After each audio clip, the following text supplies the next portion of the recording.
Hey there fellow mortals of the internets. Would you like to know how to save money on paint? Welcome to my channel. In this video, I'm going to show you how I painted my very first Warhammer model, and I did it mostly using primary colors. The goal is to show you that you don't need a lot of equipment and brushes, nor do you need a diverse range of paints to get the results that you want. At the bottom left of the screen, you will see a paint stamp appearing showing you which colors I've used at each step. So who am I? I've been painting and sculpting professionally for over 15 years. Hope you'll enjoy. So when it comes to colors, I usually just base out the model in a single color. But in this case, I have used like black and with a little bit of blue and a little bit of silver to kind of give the metallic look to the body, to the armor especially. Just applying the base color on the areas that I want that color to be in. And speaking of colors, I'm not using any branded or fancy colors. I'm just using some acrylic inks to work the model. And you can see that I'm also using a dry brush. So you'll see me mostly just using my paintbrush and the colors. I'm not using airbrushes or anything like that.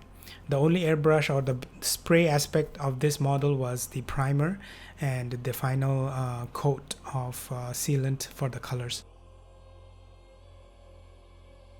I don't like to have tons of paint lying around. While that is convenient, but I like to play with the color mixtures and get the right tones and values that I want. So all the colors that you see are only using the mixtures of the primary colors of the acrylic inks and just paintbrush, nothing fancy. And the only difference is once I have based out all the colors, right, over the whole model, that's when I'll go in and start using washes, using oil color, and using dry brushing techniques to bring out the highlights and things like that. So as you can see here, I'm doing some of the minor painting of the skulls on the body using white, and then of course we'll go over with the wash later on, but it's still only base coat at the moment.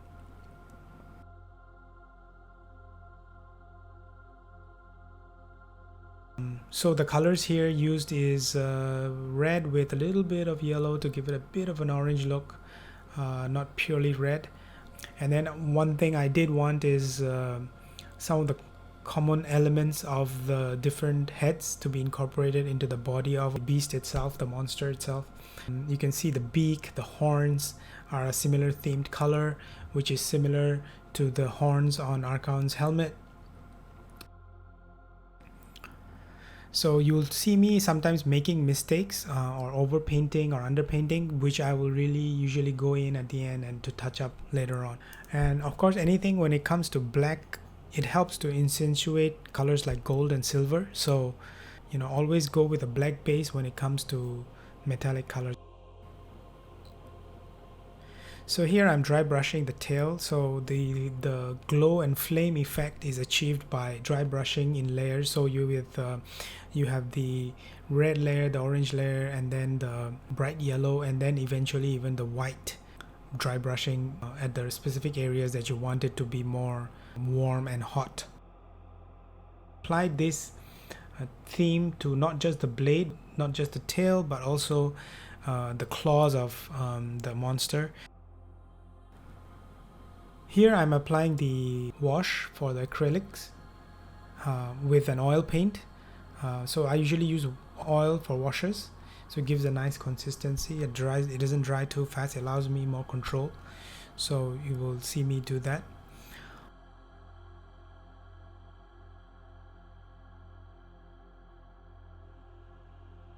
And you can also see some of that wash on the stones on the base. And speaking of the stones on the base, it's actually ground coffee, which I kind of dried out and then used to create the rubble.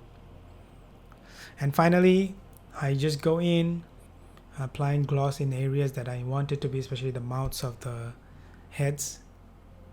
So sometimes it will apply in 2 layers as well.